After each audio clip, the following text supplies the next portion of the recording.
आपका स्कूल आपके घर तक। All subjects for basic school on YouTube. यहाँ पर जाना होता आपको चैनल की प्लेलिस्ट पर और अपनी पसंद का कोई भी पाठ कविता पढ़ सकते हैं। इसलिए आप चैनल से जुड़ जाएं, चैनल को सब्सक्राइब कर लें। कक्षा 5 बेसिक शिक्षा परिषद द्वारा संचालित पुस्तक हमारा प्रवेश का ये पाठ 8 भोज्य पदार्थों का संरक्षण। सिर्फ अनाज को उगाना या भोजन को बनाना ही पर्याप्त नहीं है। उसको भविष्य के लिए वो समय 1 या 2 दिन या काफ़ी लंबे समय तक उसको सुरक्षित भी रखना आवश्यक है। बच्चों, क्या आप जानते हैं कि प्रतिदिन हम जो भोजन करते हैं उसे सुरक्षित कैसे रखा जाता है? घर में भोज्य पदार्थ जैसे अनाज, दाल, मेवे आदि को सूखे एवं स्वच्छ डिब्बों में बंद करके क्यों रखा जाता है? पके हुए भोजन को ढककर क्यों रखते हैं? सोचो और बताओ। हमारे स्वास्थ्य की दृष्टि से उक्त सभी कार्य हमारे लिए अति आवश्यक है, क्योंकि हमारे वातावरण में उपस्थित सूक्ष्म जीव हमारे भोज्य पदार्थों को संदूषित कर देते हैं, खराब कर देते हैं। भोज्य पदार्थों के संदूषित होने के मुख्य कारण हैं। भोज्य पदार्थों के संरक्षण के बारे में जानने से पूर्व ये जानना आवश्यक है कि हमारे भोज्य पदार्थ खराब क्यों हो जाते हैं। आओ करके देखें। भोज्य पदार्थ कैसे खराब होते हैं। प्रयोग करें। एक रोटी पर पानी की कुछ बूंदें डालकर एक डिब्बे में बंद कर दें। कुछ दिन तक रोटी को रोज देखें जब तक आपको इस पर कुछ बदलाव ना दिखे। दी गई तालिका को चार्ट पर बनाओ और कक्षा में चर्चा करने के बाद उसे भरो। रोटी में बदलाव, छूने या स्पर्श में, गंध में या रंग में निश्चित ही बदलाव होगा। उस पर फफूंदी आती है, वो काली पड़ जाएगी और छूने में भी वो उतनी स्मूथ नहीं रहेगी, यानी कि वो संदूषित यानी खराब हो जाती है। पता करो रोटी में क्या बदलाव आया, रोटी पर फफूंदी क्यों आई। सामानों के खाली पैकेट पर लिखी मूल्य, वजन, तारीख आदि संबंधी जानकारी को देखिए और चर्चा करिए। प्रयोग 2। विद्यालय में बने एमडीएम से थोड़ा सा भोजन लेकर उसे किसी कटोरी में ढककर रखें। बच्चों को इसे दिखाएं और हो रहे बदलाव को तालिका में अंकित करें। जी हाँ, कोई भी भोजन एक निश्चित समय के बाद खराब होने लगता है। उसके अंदर जीवाणु, विषाणु धीरे धीरे पैदा होने लगते हैं। भोजन में क्या बदलाव हुआ? प्रथम दिन, द्वितीय दिन आपने देखा कि ढककर रखे होने के बावजूद भी ये भोजन खराब हो गया। ऐसा क्यों हुआ? भोज्य पदार्थों को नम स्थानों और खुला रखने से धूल के कण, मक्खियां, फफूंद व जीवाणु आदि उसे खराब कर देते हैं, जिससे उसके पोषक तत्व नष्ट हो जाते हैं और वह खाने योग्य नहीं रहता। गर्मी के दिनों में भोजन जल्दी खराब हो जाता है, जबकि सर्दियों में जल्दी खराब नहीं होता। ऐसा क्यों? तापमान कम होने से जीवाणु जल्दी नहीं पनपते। जब तापमान अधिक होता है तो जीवाणु जल्दी पनपते हैं। भोज्य पदार्थों के संरक्षण की आवश्यकता। आपने अपने घरों में देखा होगा, आपकी माँ भोजन को कभी कभी, अगर आपके घर में फ्रिज नहीं है तो उसे ठंडे पानी में उस कटोरे को रख देती है, क्योंकि जिससे उसका तापमान मेंटेन रहे। भोज्य पदार्थों के संरक्षण की आवश्यकता। गर्मी एवं नमी दोनों ही स्थितियों में फफूंदी व जीवाणु शीघ्रता से पनपते हैं। यही भोज्य पदार्थों को खराब व सड़ाने का भी कार्य करते हैं। यदि भोज्य पदार्थों को इनके बढ़ने पर नियंत्रण पा लिया जाए तो इन्हें खराब होने से बचाया जा सकता है। भोज्य पदार्थों का उचित रखरखाव न करने से निम्नलिखित नुकसान होते हैं।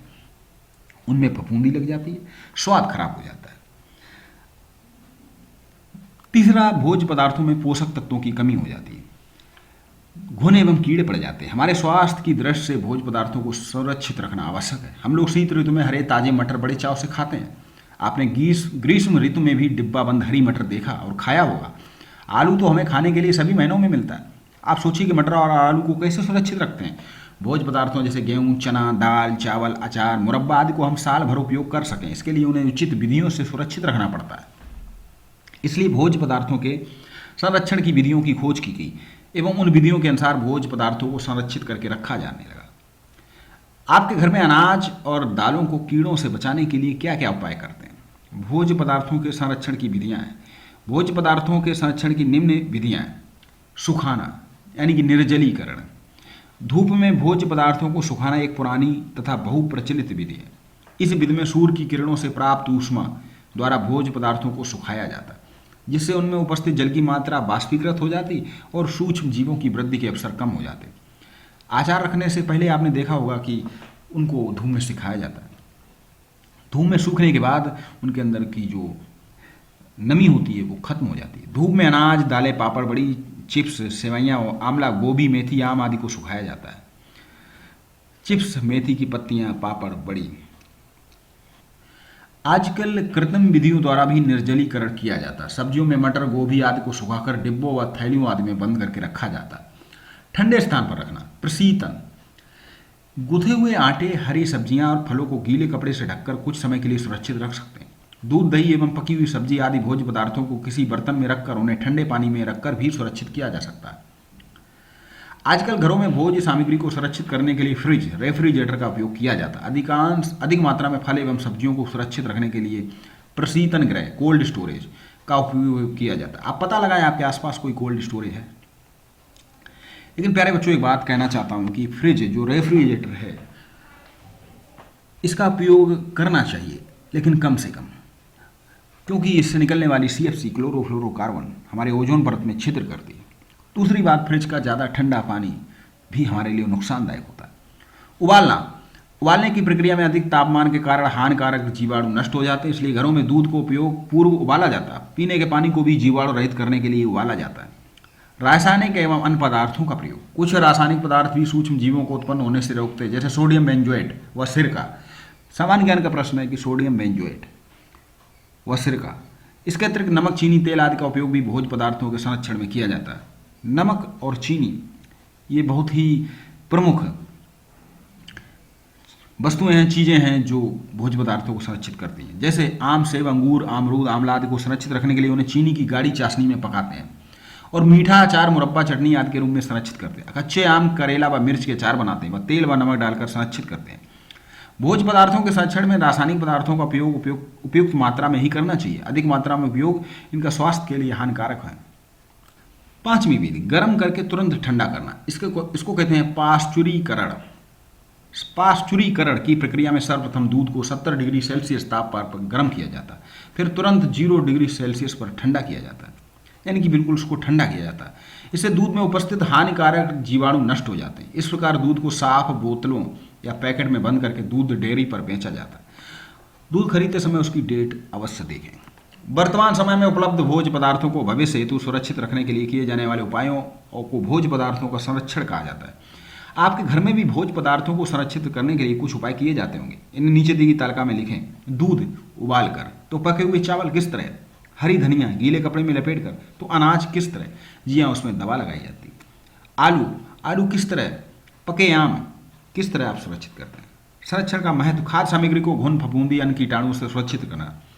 आवश्यकता से अधिक पैदा होने वाले फल, सब्जी एवं अनाज को सुरक्षित रखना। अनाज, फलों व सब्जियों को दूर स्थानों पर भेजने के लिए। पके भोज्य पदार्थों को सुरक्षित रखकर दोबारा उपयोग करना। भविष्य के लिए खाद्य पदार्थों की सुरक्षा मानव मूल्य है।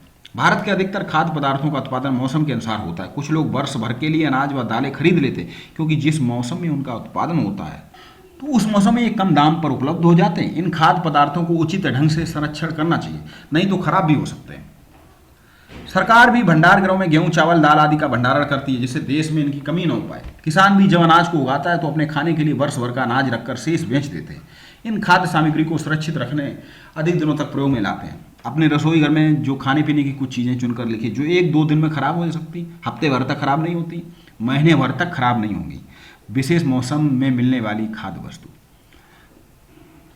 तो बहुत सी चीज़ें हैं जिनका एक समय होता है, हफ्ते भर तक खराब नहीं होगी। जैसे कि सब्जियां, जैसे आलू है, आलू आप 15 दिन तक रख सकते हैं अगर वो पका आलू है। सब्जी भी 1 से 2 दिन तक रख सकते हैं। विशेष मौसम में मिलने वाली खाद्य वस्तु, भोजन को बर्बाद ना करें। सबसे महत्वपूर्ण, हम भारत देश में बहुत से ऐसे लोग हैं जिन्हें 2 वक्त का भोजन नहीं मिलता, और कुछ लोग ऐसे भी हैं जो भोजन को अत्यधिक बर्बाद करते। अधिकतर शादी विवाह में काफ़ी भोजन बर्बाद किया जाता है। भोजन की कीमत को समझें और उसको बर्बाद होने से बचाएं। ये जिम्मेदारी आपके कंधों पर है। चर्चा करिए, चित्र को ध्यानपूर्वक देखिए और फसल उगाने की प्रक्रिया एवं भोजन बर्बाद ना हो इस समूह पर चर्चा कीजिए। जिस भोजन को लोग 1 मिनट में ही फेंक देते हैं, उसे उगाकर फसल बनाने में महीनों लग जाते हैं। इसलिए भोजन फेंकने से पहले एक बार अवश्य विचार करें। विदेशों में तो कई होटलों पर ऐसी व्यवस्था है कि अगर आप भोजन को छोड़ते हैं प्लेट में तो आपसे अधिक धन लिया जाएगा। अब चलिए अभ्यास करते हैं। आप इस पाठ को दोबारा फिर से सुनें। इन प्रश्नों को आप अपनी कॉपी पर लिखें और इनके उत्तर आप लिखकर अपने शिक्षक से जांच कराएं, या फिर आप हमें व्हाट्सएप पर 9984381393 पर भी जांच करा सकते हैं। हम आपका सहयोग करेंगे। निम्नलिखित प्रश्नों के उत्तर लिखिए। भोज्य पदार्थों के खराब होने का प्रमुख कारण।